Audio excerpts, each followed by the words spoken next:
Olá, boa noite. Começa agora o programa Câmara Cidadã.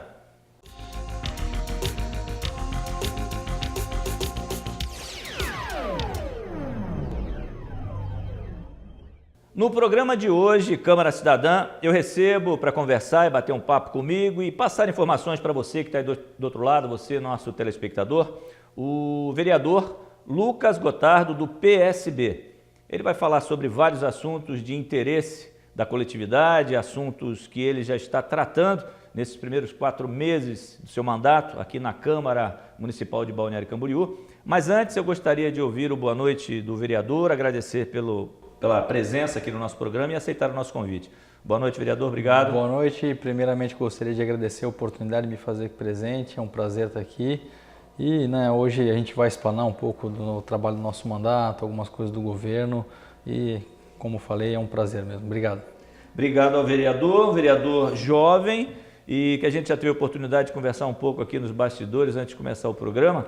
Tem algumas histórias interessantes, inclusive alguns fatores inovadores no sistema que ele fez a sua campanha.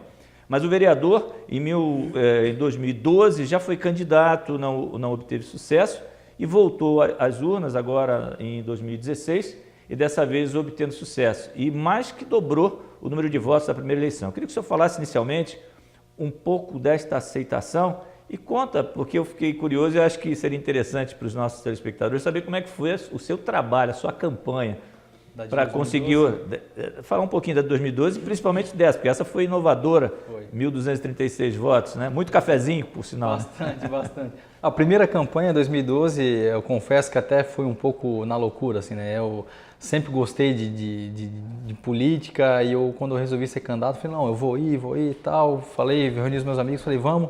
Aí os meus amigos, não, se tu for, eu te apoio. Daí a gente acabou indo e acabamos fazendo uma votação muito surpreendente, foram 611 votos, né? Para quem nunca tinha disputado uma eleição, não tinha experiência nenhuma, nós éramos o mais novo, sem recurso algum de campanha, sem uma estrutura, a gente fez uma excelente votação, né? E isso nos abriu uma porta e nos fez um caminho muito grande para obter o sucesso nessa eleição de 2016, né? Então a campanha ela foi toda pensada, eu passei os últimos 4 anos planejando ela detalhe por detalhe, né? Então a gente fez um mapeamento, imprimimos um mapa numa lona assim e tal, certinho, todo de Balneário, pontuamos, mapeamos todas as padarias, tomei muito café, até porque o meu eleitorado é um eleitorado mais central, né? Então eu não tenho como entrar no prédio, Sim. bater na porta, né, dos meus amigos ali, vou vir te fazer uma visita. Não, a gente tem que telefonar, vamos tomar um café comigo, daí eu convidava o pessoal, vamos, né, a campanha era mais no corpo a corpo, assim, mais no formiguinho, assim. E quando a gente andava nos bairros, aí eu tinha uma abertura mais fácil, porque tu já chega no portão da casa da pessoa, a pessoa te recebe e tal, é mais simples, né? E a concentração dos seus votos aconteceram mais na região central. Ou ele foi pulverizado? Esses 1.236 votos conseguidos? 732 votos foram no centro e os outros votos foram nos demais bairros espalhados aí. Nesse processo de fazer uma campanha, o vereador me disse que trabalhou muito a mídia social, o Facebook, enfim, a internet de modo geral, até para fazer esses convites, porque, claro, o eleitor do centro é um eleitor diferenciado porque não tem essa possibilidade, como disse o vereador, de bater na porta. Exato. Agora, a receptividade, não desse que desceu para tomar o café, mas do eleitor que o vereador teve a oportunidade de chegar na porta e apresentar uma proposta nova de trabalho, né? E sendo um vereador quase que de primeira viagem, um candidato quase de primeira viagem, tinha feito uma eleição anterior, né? Tinha participado, mas aqui me parece, se preparou melhor, foi para essa. Como é que foi essa receptividade do eleitor? Em partes boa, em partes ruins. A gente teve excelentes experiências e também tivemos experiências ruins, assim, sabe? Em meio que tudo o Brasil tem vivido, né, dessa crise moral, cívica, política, em muitos momentos nós acreditamos que as pessoas realmente fossem despertar uma vontade maior de mudança, de não, vamos votar certo, não vamos, né, ficar com essas velhas práticas e tal. E existe ainda uma minoria que ainda fica com aquela mentalidade de querer vender o voto, né? De querer gasolina, esse tipo de coisa, e isso a gente fugiu ao máximo, sabe? Quando a pessoa vinha, pô, tem alguma coisa para me dar? Eu falei, cara, não, eu posso te dar o meu comprometimento nesses longos 4 anos aí de mandato, posso te dar a minha seriedade, né? E fazer o meu trabalho da melhor forma. Se você quiser isso, bom, peço para que vote em mim. E tinha gente que falava, não, isso eu não quero, eu quero saber do meu dinheiro, eu quero saber da minha gasolina, do meu benefício pessoal. Daí eu falava, então procura outro candidato, porque sim, não é essa a tua proposta. Não é essa a minha ideia, né? E a nossa campanha ela foi baseada 80% em mídias sociais, né? E tudo foi pensado, desde a cor de campanha, né? Que a gente utilizou a cor roxa, né? E então a gente pegou assim, por que tu usou a cor roxa, que não tinha muito a ver com a campanha do Fabrício e tal. O Fabrício já havia usado a cor roxa em outras campanhas, né? Mas não usei por causa disso, usei porque a mistura do roxo, né? Tipo, tu mistura o azul, que representa uma política mais de direita, e mistura com o vermelho, com uma ideia mais de esquerda. Se tu misturar as duas cores, pegar a tinta guache, mesmo misturar, ela dá o roxo. E a nossa ideia era justamente essa, era fazer um discurso novo, né? E não ficar polarizado nesses dois discursos. Então, vamos usar a cor roxa para encontrar o ponto de equilíbrio nesse discurso e pegar o que tem de bom de cada lado e vamos seguir nessa pegada. Então a gente trabalhou muito nas mídias sociais através disso, né? De passar uma mensagem limpa, nova, diferenciada. Eu quero só pegar um gancho antes do primeiro intervalo, de um comentário com relação ao comportamento do eleitor. Por mais que a gente perceba algumas ações, as pessoas indo para a rua questionar golpe, outros questionando que o governo está fazendo isso, é corrupto e etc., mas a gente não pode esquecer que o homem que nos representa lá, o político, ele é oriundo do povo. Exatamente. E essa é a nossa cultura. Infelizmente, a gente ainda traz isso de um modo geral, eu falo enquanto população brasileira, a gente traz isso muito entranhado na nossa veia. Quer dizer, você chega na casa de alguém para apresentar um trabalho de 4 anos, ele pergunta o que eu ganho com isso. Exato. Quer dizer, ele não quer ser representado, ele quer ter benefícios pessoais. Isso é que interfere em todo o processo. Talvez a dificuldade da renovação da política brasileira, não sei se pensa dessa forma. Exatamente, né? É um benefício a curto prazo, né? Porque, poxa, a gente tem um objetivo ali que é trabalhar, é ser um bom político. E o político que tem essas práticas realmente não vai exercer o trabalho da melhor maneira possível. Infelizmente está cheio no Brasil. Olha, nós temos o primeiro intervalo e eu volto na sequência. Eu estou conversando com o vereador Lucas Gotardo, do PSB, sobre assuntos gerais de interesse da nossa coletividade. Um instante só.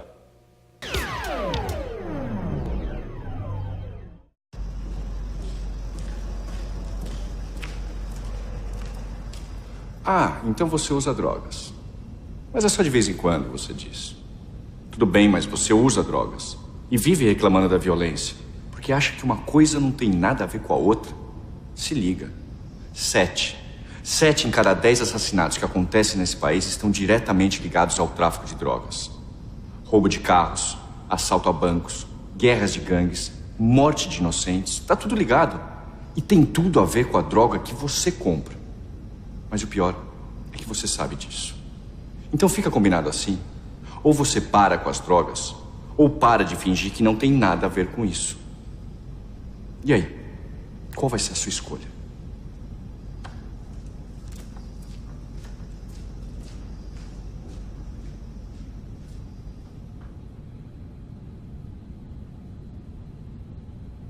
Oi? E aí? Clica ali embaixo, vai. Pula o vídeo.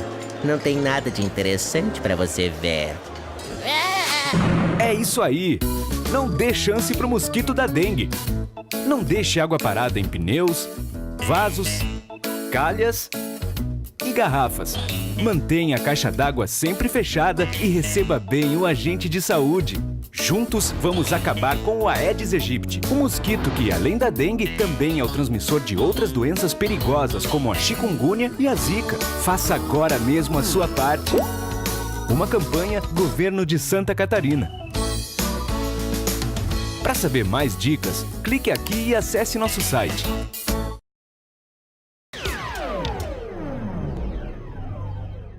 Estamos de volta, é o segundo bloco do nosso programa Câmara Cidadã.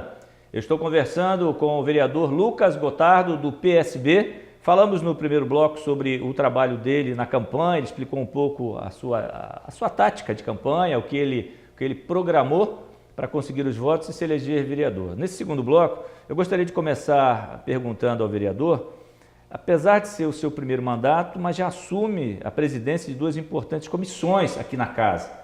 Gostaria que o senhor falasse um pouco dessas comissões e o que na qualidade de presidente dessas comissões, a população pode esperar. Perfeito. Começando pela Comissão de Transparência, Governança Pública e Accountability, que foi uma luta, né, dos acadêmicos de administração pública da UDESC, o curso que eu faço. Eu tive o prazer de ser vice-presidente, presidente do centro acadêmico, e foi um pedido dos próprios acadêmicos ali na última legislatura para que essa comissão ela fosse criada, né? Hoje, como eu falei antes ali, que o Brasil ele vive uma crise moral, cívica, política, onde as pessoas elas descredibilizam muito o político, né? Sim. Hoje, por mais que eu esteja aqui há 3, 4 meses no cargo, eu sou taxado de muitas coisas, mesmo nunca tendo nenhuma prática ilícita, sabe? Mas é porque a gente tem esse rótulo.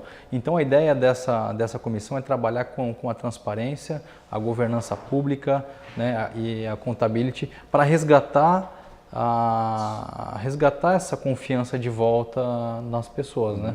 Como é que eu vou explicar o que eu estou executando o meu trabalho de uma maneira correta, se as contas estão em dia, passar todas essas informações através de transparência. Então, nós decidimos trabalhar já no nosso início de mandato muito em cima disso para passar uma mensagem. Não, nós estamos aqui para fazer a diferença, estou aqui para ser transparente com vocês, quero executar o meu trabalho dessa maneira e a gente tem feito indicações para o Executivo e já até 2 projetos de leis protocolados no mesmo tema. Pois é, inclusive foi apresentada uma proposta do Conselho Municipal de Transparência e Controle Social. Exatamente. É isso mesmo, né? Isso foi um dos nossos projetos. Que a ideia é criar um conselho municipal da cidade, onde entidades renomadas aqui do município e também pessoas do governo venham compor esse conselho para criar mecanismos de transparência. Desde mudar o portal da transparência, apesar de que ele já existe, mas facilitar a informação, né, fazer com que o controle social e essa prestação de contas ela fique mais simples. Hoje o portal de transparência, as informações, o cidadão ele tem que em 2, 3 cliques ele vê o que está acontecendo de uma maneira mais simples, né? Hoje é difícil tu acompanhar o portal da transparência mesmo sendo técnico, imagina pro leigo, né? Então, eu quero saber quanto o vereador ganha. Vai lá, bota o nome do vereador, tá lá, o quanto ele ganha, quanto ele desconto, 13º. E o portal da transparência não é tão simples assim, não é tão infelizmente. Simples. Não só daqui não, de modo geral. De modo geral. Quando a gente entra no governo federal também tem dificuldades, estadual é a mesma coisa. Exatamente. E existem já municípios referências nesse portal de transparência que a gente tem que se espelhar em fazer um modelo parecido, igual ou até melhor, né, do que esse, né? Mas o vereador já trouxe essas referências? Já, de Blumenau, de Londrina. Já apresentou isso? Já. Assim, a gente tem discutido muito. Esses 2 têm sido a nossa inspiração, assim. Quando a gente se fala de transparência, esses 2 municípios são referências. E essa relação com o Poder Executivo, ela tá fácil? Como é que ela está sendo nesses primeiros meses de governo? Tem sido boa. O secretário Vitor, que é o secretário de Controle Governamental, ele é uma pessoa muito atenciosa, tem atendido muito os nossos pedidos, assim. Então a gente já fez em torno de 10 indicações ali relacionadas à transparência, ele já até atendeu algumas. Então, acredito que, como a gente defendeu muito novas ideias, fazer uma política nova, as pessoas têm que entender o que é a transparência, a governança pública, que se fala muito de gestão, e a accountability, né?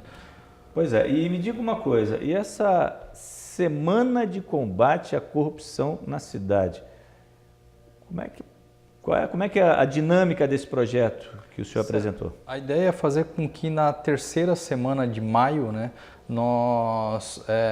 a gente chama entidades renomadas como a UDESC ou pessoas que dominam um tema, para justamente fazer workshops, palestras, ajudar a gente a criar esses mecanismos de transparência, anticorrupção, né, até o... A ideia é só para me entender aqui, e o telespectador também, nessa semana de combate à corrupção. Seria exemplificar para o público como isso pode acontecer nos bastidores da política? Seria dar essas informações para que ele ficasse alerta? Ou qual é a mecânica da semana? Ele é muito amplo, né? Vamos pensar num cenário onde agora diversos jovens políticos estão tendo essa vontade de se tornar uma grande liderança, e muitas dessas lideranças vêm do meio acadêmico. Por que não montar uma parceria com as universidades de pessoas que entendem nesse tema, em poder passar essa mensagem para elas e falar, não, pô, o Brasil ele tem esperança, acredite que dá para mudar, e a gente vai mudar com isso. Né? Existem grandes lideranças hoje a nível nacional que inspiram esses jovens. Sim. E essas pessoas podem vir para essas palestras justamente para motivar e inspirar essas novas lideranças que estão vindo. Né? Inclusive, para essas pessoas que o senhor teve a oportunidade de conhecer, que pedem algo em troca do voto, explicar para ela que esse tipo de comportamento é que gera o político corrupto amanhã. E aí não tem o que reclamar, né? Mais ou menos isso, né? Exatamente. Vereador, nós temos mais um intervalo e você que está em casa aí fica com a gente, porque tem mais um bloco e eu estou conversando com o vereador Lucas Gotardo, do PSB. É um instante só, eu volto já.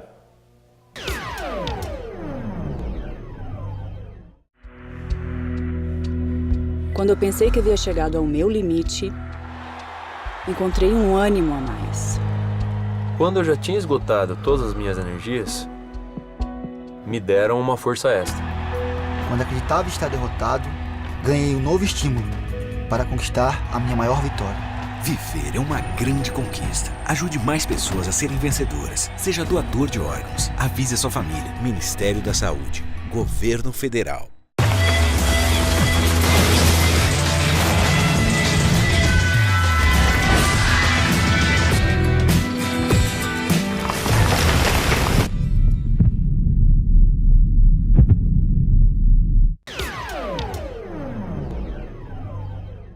Já estamos de volta, este é o último bloco do nosso programa Câmara Cidadã de hoje. Eu estou com o vereador Lucas Gotardo, do PSB. Falamos sobre diversos assuntos. No último bloco nós terminamos falando em uma das comissões que ele está presidindo. E agora vamos começar esse bloco falando da segunda comissão, que também é extremamente importante, da qual o vereador preside. Queria que o senhor falasse para os nossos telespectadores qual é a comissão e o que o senhor pretende fazer. Isso, a Comissão da Defesa da Pessoa com Deficiência, né? Que é uma comissão realmente importante e precisa de uma atenção muito especial, né? Hoje, para nós termos uma cidade desenvolvida, né, inclusa, né, para que a gente consiga, né, falar, não, Balneário realmente é uma cidade de primeiro mundo, a gente precisa tratar esse tema com muito carinho mesmo. A ideia dessa comissão é realmente incluir a pessoa com deficiência na sociedade. Mas de que forma? Em criando políticas públicas, né, para que ela se sinta mais à vontade aqui. Infelizmente ainda a gente tem problemas com calçadas, cadeirantes têm problema, Sim. das pessoas não respeitarem a vaga do idoso, a vaga de pessoa com deficiência quando vai estacionar, desde supermercado, na rua, sabe? Então, o nosso trabalho agora, a gente tem feito muitas visitas nessas entidades e também trazendo essas entidades aqui para a comissão para debater e nos ajudarem a criar essas políticas públicas, né? O senhor também tem um projeto tramitando com relação ao Centro de Valorização à Vida. CVV. E o que esse projeto, ele fala do que especificamente? Esse projeto, né, que ele é um projeto muito bonito, ele tem como cunho dar uma atenção à pessoa que está com algum problema psicológico, depressão Sim. e tal, para prevenir com que ela se suicide. Hoje nós sabemos que a depressão é uma doença que é atual, né? Tem muitas pessoas com esse problema e às vezes ela não tem atenção devida e por uma falta de um diálogo, de uma conversa, de uma atividade, alguma coisa, ela acaba cometendo o suicídio. E a nossa cidade, por ser uma cidade vertical, tem muito idoso morando aqui, Sim. a entidade ela tem como objetivo dar uma atenção para essas pessoas que não têm atenção e prevenir o suicídio. Então é um trabalho realmente muito bonito, muito belo, que a gente tem que dar uma atenção. E a ideia de se tornar de utilidade pública é para fazer com que ela consiga receber recursos, para se manter, criar algumas atividades, alguns tipos de políticas públicas também, para que as pessoas elas tenham um pouco mais de esperança na vida, né? A vida ela é tão bonita e tem tantas pessoas assim que estão com a saúde em dia, porém não está com a saúde mental em dia. Exatamente. E às vezes é um abraço que ela precisa, é uma conversa, é um telefonema, é fazer uma atividade, e a gente tem que proporcionar isso, né? Numa cidade como a nossa, por mais que nós possamos ter aqui um universo grande de pessoas morando, mas o isolamento é muito comum. Acontece de pessoas morarem anos e anos e anos num prédio e não conhecer nem o vizinho da frente. Né? Então, isso muitas vezes leva à depressão, o isolamento, a família muitas vezes não está próxima, e que gera isso. E neste caso é que o CVV atua e atua forte. Atua forte. Né? E nós Falta um pouquinho mais de divulgação desse trabalho. Exato. Né? E é isso que pretende, através desse projeto, dar recursos para que ele faça isso. Dar recurso e também dar conhecimento para que as pessoas se voluntariem e ajudem. Né? Recentemente, a Atlética da UDESC fez o trote solidário em divulgação do CVV. Então, eles levaram os calouros, os novos acadêmicos até o calçadão ali. Sim. E ao invés de fazer aquele trote tradicional de pintar e bebida e tal, né, que é uma coisa que não é legal, o pessoal da Atlética resolveu fazer um trote. Não, vamos divulgar a CVV, falar sobre o trabalho, um abraço grátis, sabe? Foi uma ação simples, porém profunda, e que precisa ter mais atenção. Sim. Uma outra coisa que o vereador defende é que a cidade pode se transformar também em um outro polo econômico. E o senhor pensa no esporte. Muito. O turismo nós já temos, inclusive, né, tivemos no início do mês, tivemos um navio, um transatlântico, que já é um desenvolvimento maior ainda do que já se faz no turismo. Agora, como é que o senhor pretende desenvolver o esporte? Na orla? Ou qual é a ideia de desenvolver e transformar isso em receita? Excelente pergunta. A ideia, a gente defendeu muito isso durante a campanha. Balneário Camboriú tem diversos espaços públicos para sediar eventos. Posso usar de exemplo a pista de downhill lá de Laranjeiras, a pista de Forex fica do lado, a própria Interpraias, a pista de bicicross do bairro dos municípios, a Avenida Atlântica, a Estrada da Rainha, todos os ginásios nos bairros. Então a gente pega esses locais, incentiva para que se criem eventos, né, eventos de grande porte, para trazer atletas e público de fora durante a baixa temporada. E aí vamos supor, vai ter no inverno, vai ter um triatlon, né? Vamos fechar a Avenida Atlântica, fazer um baita do evento gigante. Pô, geralmente quem é atleta e leva isso como hobby já é uma pessoa que vem aqui, ela fica no hotel, ela come no restaurante, consome aqui na cidade e tal, e ainda divulga a cidade gratuitamente nas suas redes sociais. Ou seja, a cidade ganha com divulgação, ganha pelo atleta estar movimentando a economia, e é uma economia limpa, que não vai causar sujeira, tumulto, e ainda gera entretenimento para a pessoa que mora aqui. Então dá vida para a cidade. E nós aqui, vereadores, né, que trabalham no poder público, podemos criar incentivos para que esses eventos se instalem aqui, de diversas modalidades, seja do esporte coletivo ao individual, do marítimo ao terrestre, enfim. Nós temos a geografia de Balneário, ela favorece isso. E Balneário, ela tem um ar assim que dá para nós trazermos esportes radicais, né? Nós temos praia com ondas, nós temos espaço para fazer as pistas de skates, né? Os campeonatos de bicicleta de downhill, como já teve, triatlon, de travessias, né? Com natação, de vela, esporte náutico. Então tu imagina botar todos esses eventos no calendário da cidade com uma frequência maior. Todo final de semana dá para ter um evento esportivo, que vai dar uma visibilidade muito grande para Balneário Camboriú, além também de incentivar que os atletas locais participem de esportes e acaba promovendo os atletas daqui, né, gerando bolsas privadas, recursos, incentivando. Então a ideia é essa. Que bom. Olha, eu gostaria de ter mais tempo, mas o programa está chegando ao final e quero dar esse minuto final para que o vereador faça aí seu comentário final e Beleza. para os nossos telespectadores, tá bom? Obrigado pela presença. Muito obrigado pela oportunidade. Obrigado mesmo, tá? Gostaria de deixar o meu abraço a todos que estão assistindo. Quero dizer que o meu gabinete está sempre aberto.